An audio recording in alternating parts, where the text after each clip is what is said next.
I ignored this for a while because it didn't make sense, and honestly, I was too lazy to care. But here's the punchline.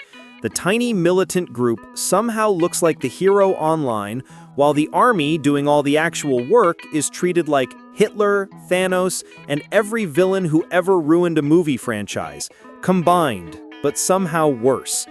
And somehow, people still think this is fair? Let's finally unpack this nonsense. Let's set the stage. Dense cities, alleys, high-rises, and tunnels everywhere. The army isn't just fighting fighters. They're navigating civilians, hospitals, schools, and infrastructure. Warnings go out, leaflets, phone alerts, sirens, roof knocking, but even with that, not everyone can escape. You can't just teleport 1 million people out of a city. Every ground advance is a high-stakes game where mistakes are brutal reality, not evidence of incompetence. Imagine running into a building to clear it and discovering half the people inside are armed, half are civilians, and a camera is filming the chaos. Good luck explaining that to Twitter. Soldiers aren't walking cheat codes. Urban combat doesn't come with X-ray vision or radar. Social media doesn't reward nuance. A crying kid in rubble gets 10,000 shares. A detailed report about warnings or tunnel networks gets ghosted. Algorithms love shock, emotion, and simplicity. Reality exists, but it's not clickable. Post a 12-step breakdown of evacuation warnings, 0 likes. Post a blurry photo of a building with smoke, 10,000 retweets. Welcome to logic-free fame. Algorithms don't fact-check, they just push clicks, shares, and rage.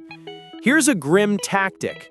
Fighters keep civilians around deliberately. Hospitals, schools, homes all make strikes riskier and generate viral optics. Analysts note this pattern again and again. Fighters hide while civilians appear on camera, and suddenly the narrative favors the people hiding the weapons. It's like a hide-and-seek game where the hiders are armed and everyone watching assumes the seekers are evil. Civilians get all the footage, fighters stay invisible, and somehow that makes them heroes. When ground troops move in, some fighters reportedly blend with civilians, plain clothes, abayas, whatever conceals weapons. Every street corner is a potential ambush. Soldiers can't tell civilians from fighters. Think Call of Duty, but 90% of NPCs are armed players and you can't pause the game. Picture walking down a street and your neighbor holding groceries is actually armed. Good luck figuring that out in real life. Urban warfare. 90% of civilians might actually be armed fighters. Have fun spotting them. Civilians who never experienced combat often think soldiers are video game avatars. Super hearing, X-ray vision, perfect aim, 0 collateral damage. Reality, troops face limited intel, civilians in the line of fire, split-second decisions. No cheat codes, no pause button, no thunder farts to stun enemies. Expecting 0 casualties is like expecting to win Fortnite blindfolded with one hand tied behind your back. Spoiler alert, soldiers don't get superhero perks. Some analysts online or on TV say Israel should have done XYZ. Basically, impossible solutions. The simplest reality? If the army doesn't act, Hamas keeps attacking while hiding in hospitals, schools, or civilian crowds. Every delay makes strikes harder and casualties more likely. It's like telling a gamer stuck in a maze full of armed NPCs and civilians, just walk straight, you'll be fine. Yeah, sure. Tell that to the guy getting ambushed behind a hospital wall while someone films it for clicks.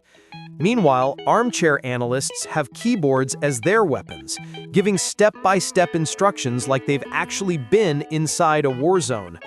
Spoiler, they haven't. Even with reports showing human shield tactics and civilian blending, people default to sympathy for the visible victims.